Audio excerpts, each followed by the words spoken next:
శ్రీమద్భాగవతం శ్రీమద్భాగవత గ్రంథానికి నమస్కారం.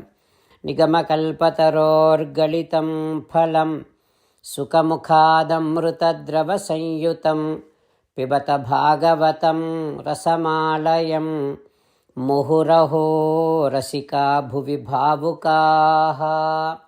శ్రీసుఖయోగీంద్రుల వారికి నమస్కారం. యం ప్రవ్రజంతమనుపేతమపేతకృత్యం ద్వైపాయనో విరహకాతర ఆజుహావ పుత్రేతి తన్మయతయా తరవోభినేదుః తం సర్వభూతహృదయం మునిమానతోస్మి. నరనారాయణులకు, చతుర్ముఖ బ్రహ్మకు, సరస్వతీదేవికి, వ్యాసమహర్షుల వారికి నమస్కారం. నారాయణం నమస్కృత్య నరం చైవ నరోత్తమం దేవీం సరస్వతీం వ్యాసం తతో జయం ఉదీరయేత్. శ్రీమద్భాగవతము 4వ స్కంధములో సూతమహాముని శౌనకాది మహర్షులందరికీ ప్రవచనం చేస్తూ ఈ రకంగా చెబుతూ ఉన్నాడు. ఓ మహర్షులారా, శ్రీసుఖ యోగీంద్రుల వారు పరీక్షిన్నరేంద్రుడికి ఉపదేశం చేస్తూ ఇలా చెబుతూ ఉన్నాడు. హో పరీక్షిన్నరేంద్ర, మైత్రేయుడు విదురునికి శ్రీమద్భాగవతాన్ని ఉపదేశం చేస్తూ ఇలా చెబుతూ ఉన్నాడు. హో విదురా, పృథుమహారాజు భూమండలాన్ని ధర్మబద్ధంగా పరిపాలించి చివరకు పరమపదాన్ని చేరుకున్నాడు అని మైత్రేయుడు చెప్పగానే విదురుడు ఈ రకంగా అంటూ ఉన్నాడు. హో మైత్రేయ, లోకాః సపాలాః ఉపజీవంతి కామం అద్యాపి తన్మే వద కర్మశుద్ధం. పృథుమహారాజు చేసినటువంటి కర్మలు పవిత్రమైనటువంటివి. పృథుమహారాజు చేసిన కర్మలు మంగళకరమైనటువంటివి. అందుకే ఆ పృథుమహారాజును లోకములోని రాజులు, దేవతలు ఇంకా అనుసరిస్తూ ఉన్నారు కదా.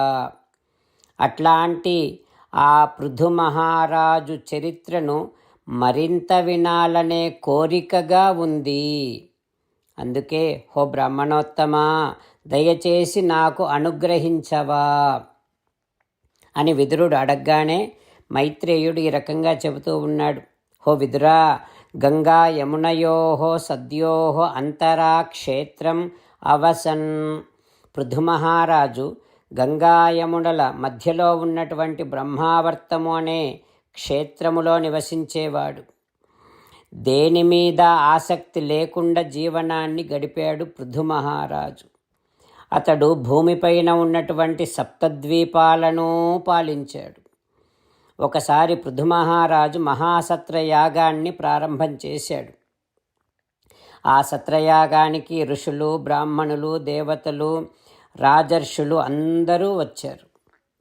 హో విదురా, పృథుమహారాజు వారికందరికీ తగినటువంటి స్థానములను ఏర్పాటు చేసి వారినందరినీ ఆదరముతో అర్చించాడు. అందరి మధ్యలో, సభా మధ్యములో పృథుమహారాజు నిలబడి ఉంటే ఎట్లా ఉన్నాడంటే నక్షత్రాల మధ్యలో చంద్రునిలాగా ఉన్నాడు. చాలా అద్భుతమైనటువంటి దార్ఢ్యమైనటువంటి శరీరము పృథుమహారాజుది. చాలా పొడుగ్గా ఉంటాడు. మంచి బలిష్టమైనటువంటి భుజాలు కలిగినటువంటి వాడు పృథుమహారాజు.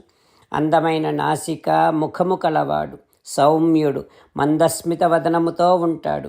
విశాలమైన వక్షస్థలము కలిగినటువంటి వాడు.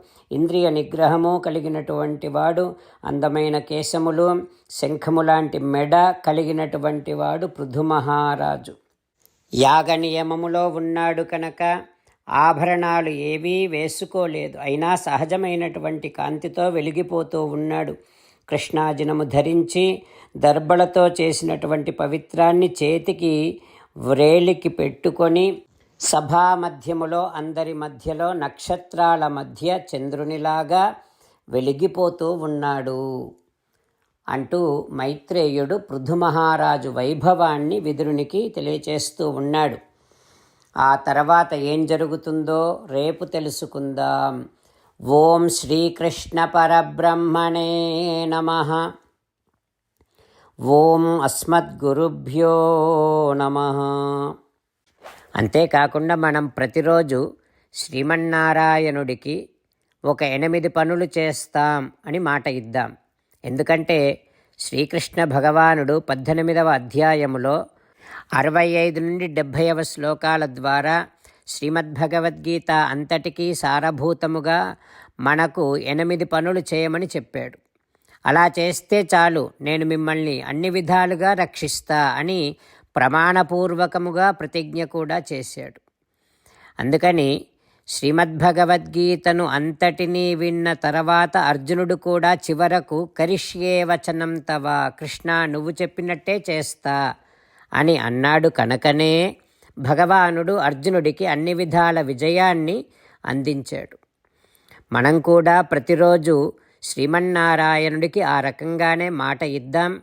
8 పనులు చేస్తాం అని మనము మాట ఇస్తే అది అష్టాక్షరీ మహామంత్ర జపము చేసినటువంటి ఫలితాన్ని మనకు ప్రతిరోజు ఇస్తుంది. ఇట్లా మాట ఇవ్వటం కంటే గొప్ప పూజ, యజ్ఞము, తపస్సు మరొక్కటి లేనే లేదు. అందుకని నేను అంటూ ఉంటాను, మీరు మనస్సులో భావిస్తూ ఉండండి. ఈ రకంగా మనము మాట ఇస్తూ ఉంటే శ్రీకృష్ణ భగవానుడి ముఖారవిందములో కలిగేటటువంటి ఆనందాన్ని మనం ప్రతిరోజు దర్శిద్దాం, ఆస్వాదిద్దాం. జై శ్రీమన్నారాయణ. హో శ్రీమన్నారాయణ, నువ్వు చెయ్యమన్నట్టే నేను నిన్నే సంతతము ధ్యానము చేస్తూ ఉంటా. హో శ్రీమన్నారాయణ, నువ్వు చెప్పినట్టే నేను నీ భక్తుడిగానే ఉంటా. హో శ్రీమన్నారాయణ, నువ్వు చెయ్యమన్నట్టే నేను నా విధులను, కర్తవ్యాలను నీ సేవగా, నీ తృప్తి కోసమనే సక్రమంగా నిర్వర్తిస్తూ ఉంటా. హో శ్రీమన్నారాయణ, నువ్వు చెప్పినట్టే నేను నీవాడిని అనే మహావిశ్వాసముతో నీకే నమస్కరిస్తూ ఉంటా. హో శ్రీమన్నారాయణ, మామేకం శరణం వ్రజ, నన్ను ఒక్కడిని మాత్రమే శరణు వేడుకో అని నువ్వే అన్నావు కనుక నేను నిన్ను ఒక్కడిని మాత్రమే శరణు వేడుకుంటా. హో శ్రీమన్నారాయణ, మా శుచః, ఇక దుఃఖించకు అని నువ్వే నాకు భరోసా ఇస్తున్నావు కనుక నేను ఇక దుఃఖించను. హో శ్రీమన్నారాయణ, నువ్వు చెప్పినట్టే నువ్వు నా కోసమని అనుగ్రహించినటువంటి శ్రీమద్భగవద్గీతను ప్రతిరోజు కనీసము 1 శ్లోకాన్నైనా జ్ఞాపకం చేసుకుంటూ శ్రీమద్భగవద్గీతను అనుసంధానము చేస్తూ ఉంటా. హో శ్రీమన్నారాయణ, నువ్వు చెప్పినట్టే నువ్వందరి కోసమని చెప్పినటువంటి శ్రీమద్భగవద్గీతను తెలియని భక్తులందరికీ తెలియచేసే నా వంతు ప్రయత్నాన్ని నేను నిరంతరము కొనసాగిస్తూనే ఉంటా. హో శ్రీమన్నారాయణ, నేను నువ్వు చెప్పినట్టే చేస్తా, నీకు నచ్చినట్టే ప్రవర్తిస్తా, నీకోసమే పని చేస్తూ ఉంటా. కరిష్యే వచనం తవ. జై శ్రీమన్నారాయణ. భక్తులకు ప్రత్యేకమైనటువంటి విజ్ఞాపన. మీకు అన్ని విషయాలలో వెంటనే మంచి ఫలితాలు రావాలి అనంటే ప్రతిరోజు 1 నిమిషం వెచ్చించి నారాయణాస్త్రాన్ని చదవండి. ఇక మీకు తిరిగే ఉండదు. నారాయణాస్త్రాన్ని పొందడానికి మీరేం చేయాలంటే నారాయణాస్త్రం అనే వెబ్సైట్కి వెళ్ళి మీ పేరు, మీ ఈమెయిల్ ఇస్తే మీ ఈమెయిల్కి నారాయణాస్త్రం PDF వస్తుంది. అందులో ఒక రామాయణ శ్లోకం, ఒక గీతా శ్లోకం, ఒక విష్ణునామం ఉంటాయి. ఆ 3 కలిపి నారాయణాస్త్రం అంటాం. ప్రతి ఒక్కరికి వేరువేరు శ్లోకాలను ఇస్తున్నాం. ఆ రకంగా ఎవరి శ్లోకాన్ని వారు ప్రతిరోజు తప్పనిసరిగా చదవటం వలన ప్రతిరోజు ప్రతి 24,000 భక్తులతో ఒకసారి సంపూర్ణ రామాయణ పారాయణ, 33 సార్లు శ్రీమద్భగవద్గీత పారాయణ, 24 సార్లు శ్రీ విష్ణు సహస్రనామ స్తోత్ర పారాయణ జరుగుతుంది.